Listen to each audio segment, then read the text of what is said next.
Hello, everybody, and welcome to a brand new edition of this incredible podcast, Physics of the Mystics. I have to begin by apologizing for not having made one of the podcasts in a long, long time. I received so many emails, literally thousands of people listening to this podcast all over the world. It's mind-blowing how much interest there is on this subject, in this subject, on this subject, whatever the right way of saying it is. But I've been bogged down with a lot of stuff, and I'm hoping that I'm going to be able to now focus my attention on this subject. It's a very, very fascinating subject, how quantum physics, science, how it is so eye-opening on the age-old principles of mysticism and Hasidus. You know, one of the things that Torah tells us is that when Mashiach comes, the ultimate purpose and goal for God creating this world, the world will be filled with the awareness of God as the waters fill the oceans. And these discoveries in science in the last 50, 75, 100 years is literally recognizing the principles of Hasidus and Kabbalah that I'm sharing with you here on this incredible podcast, Physics of the Mystics. Hold on tight, because today we're going to have a phenomenal podcast. I'm going to try to make it simple.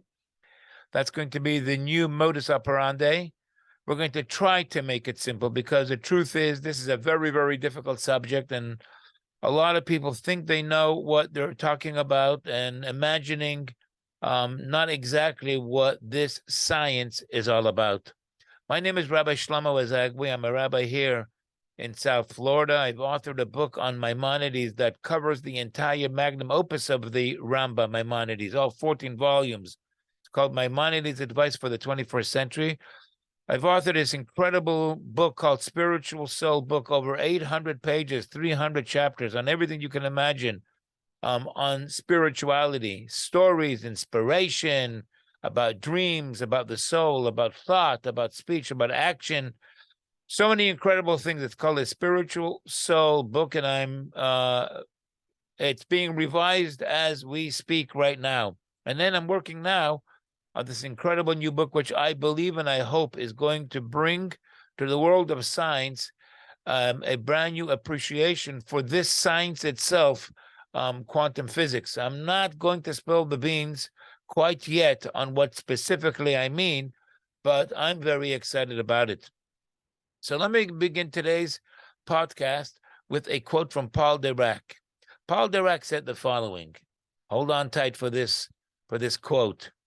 The mathematician plays a game in which he himself invents the rules, while the physicist plays a game in which the rules are provided by nature.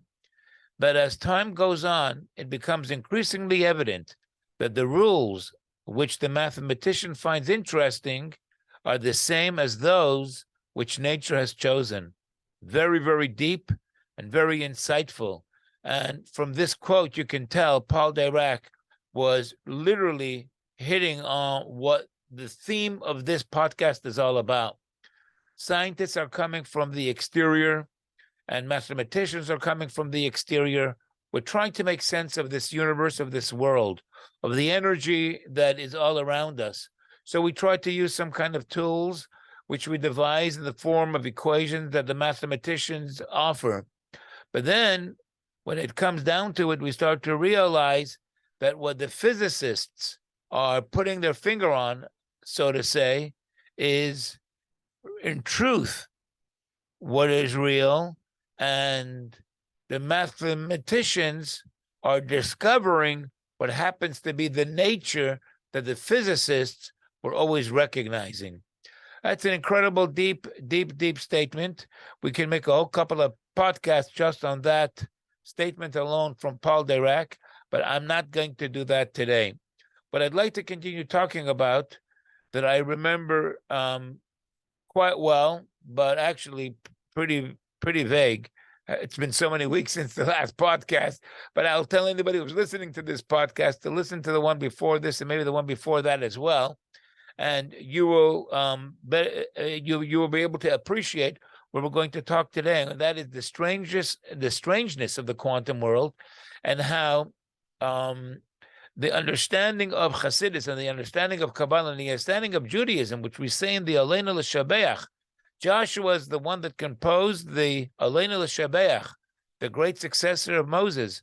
And in it he says, Efes Bilode, there's nothing else but God. And that is really the true appreciation and understanding of the quantum world and the strangeness of this quantum world, which is really impossible to understand, as Feynman said, because my thoughts are not your thoughts, says God. Even Moses wanted to understand God, and there was a limit to how far Moses could go. Certainly, these are the smartest and most intelligent people that ever lived on the face of this earth. Moses, King Solomon, and God tells them it's impossible for a human being in their own physical brain, and in a brain which was designed in such a way that it has a certain structure and has a certain finite dimension to it, to be able to understand the infinite. So by our very nature, it's impossible to grasp and to truly understand, but we can reach the limits of our understanding, and the further we go in reaching those limits, the deeper will be our appreciation of those aspects and of that infinite world that is truly impossible really to understand as a human being. So in this quantum world, let me share with you a number of things that physicists and scientists find difficult to understand. A couple of things that are pretty difficult to put our finger on it. And let me just tell you what those words are and give you a little basic, simple explanation of what they are and how this really fits in to the underlying explanation to what the universe is about and how God created it. And it actually adds a tremendous amount of light to what is difficult to understand for the scientists, for the physicists. So let me tell you what it is. There is what's called quantum entanglement. There is what's called quantum superposition. There is what's called quantum teleportation. There is something that's called quantum tunneling. So let me give you some background and let me help you understand all of that with the wisdom of Kabbalah and mysticism. What is quantum entanglement? Let's start with that. Okay, so quantum entanglement is a phenomenon in quantum mechanics where two or more particles can become correlated in such a way that the state of one particle is dependent on the state of the other, even if they are separated by large distances. That's the point. This correlation is not limited to the classical notion of correlation that is recognized through the physics of Newton and Einstein, but rather there's a stronger connection where the state of one particle is intrinsically linked to the state of the other. So when these two quantum particles are entangled, this is the mind-blowing idea. Measuring the state of one particle can instantaneously determine the state of the other particle, regardless of the distance between them. Now, that's the big deal, because according to the science of Einstein, nothing can travel faster than the speed of light. And yet, in quantum entanglement, we are able to discover the state of one particle and immediately the state of its entangled pair, even when there are great distances from each other, faster than the speed of light. And this is like hard to make sense of. This behavior is referred to as non-locality, and it is one of the most mysterious features of quantum mechanics. So this entanglement is a fundamental concept in quantum mechanics. It plays a central role in many quantum technologies, and it's helping to design quantum computing and the security that goes along with it, quantum cryptography. It's important in its implications for our understanding of the nature of reality, and it's challenges all the classical notions of causality and locality. Because, for example, in this quantum entanglement and in this quantum superposition and in this quantum tunneling, there is such a thing that's called retroactive causality, where what happens now causes something to have changed in the past. So it's the now can have an effect on the past. How does that work when we know time moves along in certain sequence? So how can now have an effect on the past? But if you're a person that, believes and knows in the concepts of teshuvah, for example, repentance, we know that with the power of God, and that's what I'm going to get into in just a moment. So hold on to what I'm talking about and discussing in today's Physics of the Mystics podcast. So when you have the help of God through a commandment that God gives us to, and it's actually in this week's Torah portion and in last week's Torah portion, the strength of Yom Kippur and the power of atonement to go back in time and clean up what happened in the past, not only clean up what happened in the past, but actually change the past into a new identity where a sin can turn into a merit. That's retroactive causality. So what scientists are discovering today is nothing strange or not known by people who have studied the commandments in the Torah and the way those things work. But getting back to quantum entanglement and quantum superposition, so that's quantum entanglement, where quantum objects, when they're entangled and then they go on separate paths in very far distances, so through the measuring a quantity on a particle, this actually determines on the entangled particle at a far distance and at a speed faster than light, what we will discover over there. Incredible. And this ties in with quantum superposition, which is a concept in physics that describes a state where a quantum particle, like an electron or a photon, it can exist in multiple states all at the same time. And these states are called superposed states. Now, let me explain to you something which hopefully will make things less complicated. You have the scientists and you have the physicists that are trying to explain things, but they're explaining it from a perspective of looking at what's happening and how it's behaving. So there are really two perspectives you have to always keep in mind, and that is looking at it from the outside or trying to understand what's happening internally, which expresses itself by the way it behaves to the eye and from the outside. So therefore, when we describe certain matter or certain entangled quantum particles, sometimes it appears as the explanation is not covering the entire activity that's taking place. That's because we're trying to explain things from the position of the outside, but then we're trying to turn into why it's happening that way, and that's internally the reason why it expresses itself that way from the inside towards the outside.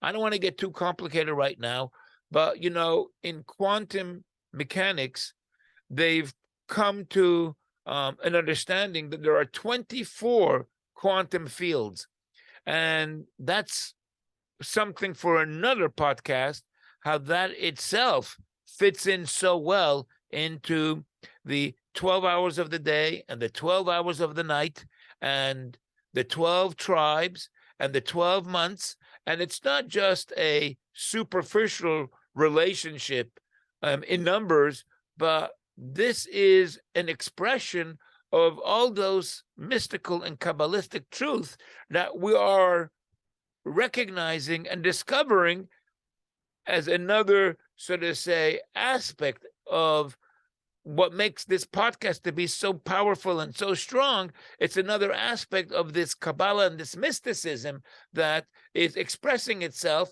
and is already giving us a taste of the God that is behind everything that's already described in the blueprint of it all, and that's in the Torah. So let me move back from quantum field theory and the 24 different quantum fields to the quantum entanglement and to the quantum superposition, which we have such a difficulty trying to make sense of it.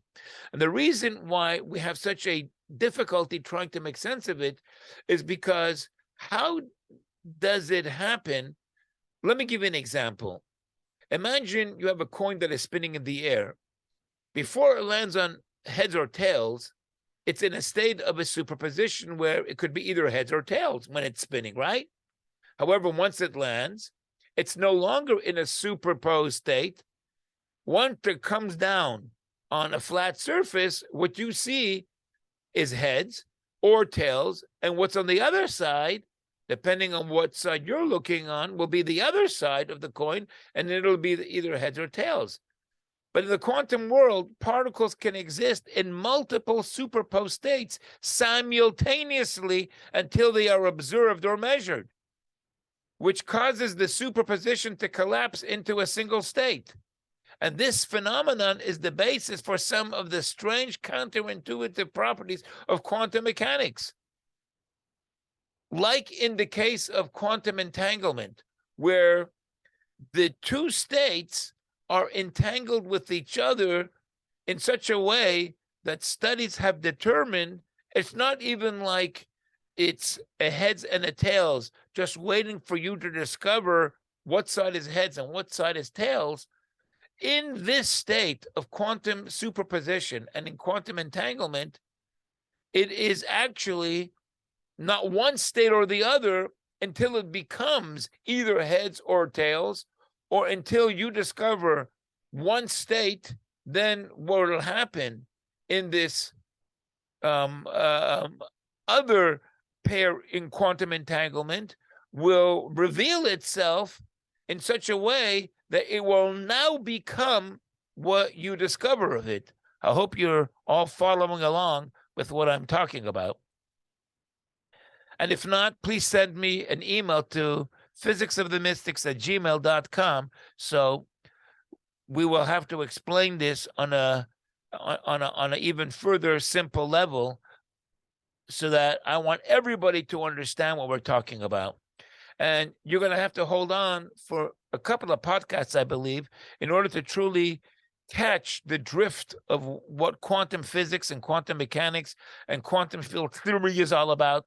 Because I know for myself, when I started first becoming very intrigued and interested, it took a long, long time for me to figure that when physicists and scientists are talking, so, they use certain terms, which really isn't an accurate description of what's happening. They're trying to make it simple, but the truth is, once you start getting a grasp of what's happening, it doesn't cover the whole explanation, and it only from one perspective, as I just discussed with you a couple of minutes ago.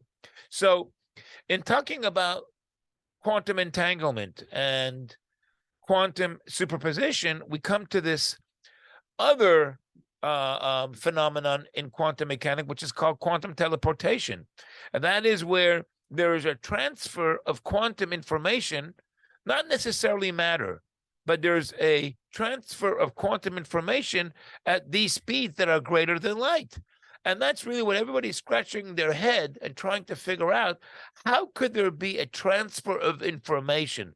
What is the mechanics of it that can transfer something at speeds faster and greater than the speed of light?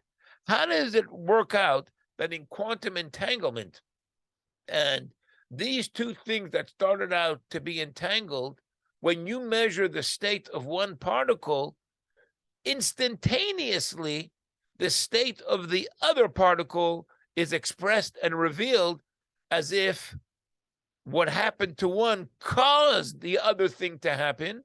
And until the two are not discovered, we know that each state of both particles are really nothing, and they're not one state or the other until the observer observes one particle, then it becomes what the observer observed, and then that causes the other particle at this very far distance to express and reveal its own identity. These are very, very difficult things to understand, but I'm going to give you a very, very simple explanation to it. And the simple explanation goes like this, and that's what makes this podcast mind-blowing, mind-bending, because we recognize that what the great Kabbalists and the great mystical teachers took so for granted is really what physicists and scientists are trying to figure out. And what's the explanation according to Kabbalah? So according to Kabbalah, it goes like this. So I was sharing with you this book, the one from Heinrich Paz, where we have this theory that in truth, behind everything here in this universe, which is all energy, right? That's the great theory that Einstein taught us. Matter is energy, and energy turns into matter. So everything really at its root is energy. And as I just shared with you a minute ago, there are 24 fields in quantum mechanics of this energy. That's how they describe it. But I'm going to tell you that it's really not exactly accurate as we move along in these podcasts. It's not exactly true.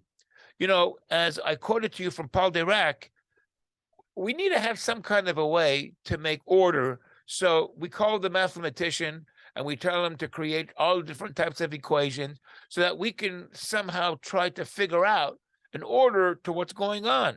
You know, when you see the sun coming up, or when you see, for example, the leaves of the tree moving, and you want to be able to take control over the matter. So you want to make statistics and you want to make certain probabilities so that, you know, you can prepare yourself for the movement of those leaves and behave accordingly. You just don't want to leave everything to be random, because it's hard to live in a random world. We need to live in with some kind of certainty. And the certainty is brought about through the equations of the mathematician. But then the equations of the mathematician starts to discover that it's not really the equations of the mathematician that's making sense of what's happening. What's happening is actually expressing itself in the equations of the mathematician. The phenomena that's taking place is the substance that's happening that we happen to discover when we recognize and we look at it in the right perspective. So as far as the explanation according to Kabbalah goes, the explanation is that the whole world, the whole universe is an expression of God. God is the essence of the energy. And the Torah tells us that this energy, for example, when it talks about the manna from heaven, when it talks about the manna from heaven, let me just remind everybody again, interject.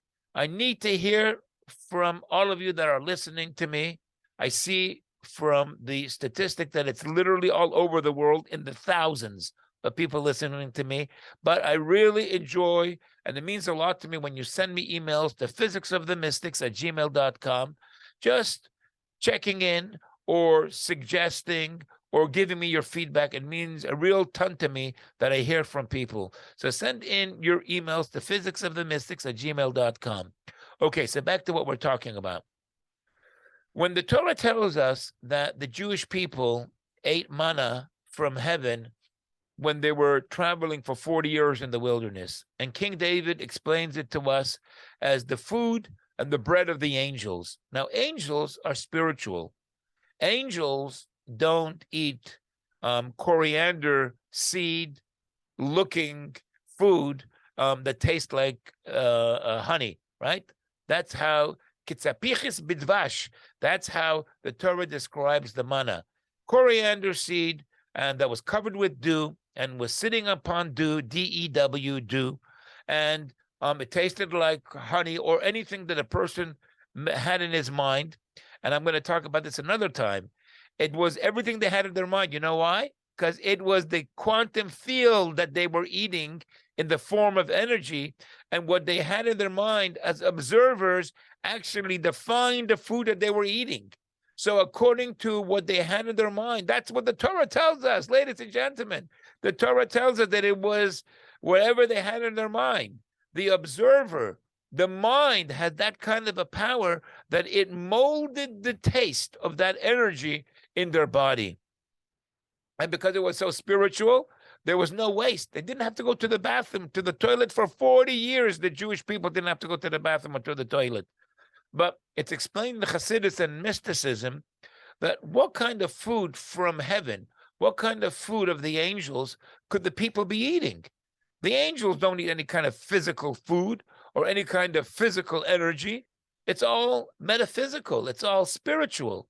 But it went through a process that energy, it sort of say coarsened and it became physical so that it actually turned into this physical manna that was down on the ground that people were able to put into their mouth. Just like the principle that Einstein is telling us, where he explains to us that energy turns into matter. In the same way that energy, which is something that nobody could ever see, we only feel the outcome of energy, but we don't ever see what the energy is. When two magnets are repelled or attracted to each other, we feel the energy, but nobody can ever see it and touch it. We can measure it from its power, from its voltage, from its wattage, but nobody can ever touch it and see it with their own eyes. But that's what turns into an actual force that actually moves machinery that creates electrical magnetic fields that turn into light and that can cause tremendous impact and physical creation, right? So it's from the what was not seen that it becomes measured and able to be touched. And then from there, it actually turns into electricity and into different states in which, for example, we know the different states where you have air can turn into steam, and the steam turns into water, and the water turns into an actual piece of ice. So the same thing is also mysticism explains. I don't even know how long I've been talking now on this podcast, and we're not supposed to talk for too long, right? That's the goal. Let me see, how long have I been talking? I don't see the time thing over here. Okay, so you know what? I'm gonna like bring today's podcast. But it's been so long since we had this podcast, and I'm so sorry that I haven't made one for so long. And so many of you have sent me in your emails, which I maybe should go through every single one of them and tell you how thankful I am. And I did not respond to everybody quite yet, but I will, God willing. And we had this $260 raffle that already the recipient received and hopefully already used all that money. And we bumped into somebody else that comes to my classes, of all things, and uses that winner of the $260 Amazon gift card as his accountant. Well, that was like, talk about a small world. But this is what we're talking about on today's Physics of the Mystics podcast, where underlying everything is godliness. God is beyond any kind of understanding and any kind of being able to wrap your head around, because he is infinite. Out of this infinite godliness that is difficult to understand, as Feynman and as all the great physicists are telling us that it's very hard to make sense of all these things, that's a different world.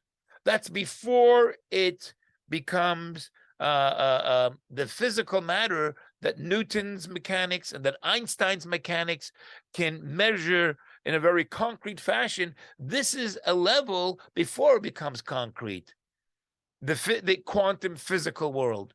And the quantum physical, the quantum mechanics and the quantum science and all this quantum stuff, which is very real, is an expression of something which is even deeper than that. And that is the invisible God. The invisible God that turned into the food of the manna, that the observer and that the individual, depending on his own coarseness or depending on his own mental perspective, this is what would affect the taste of the manna.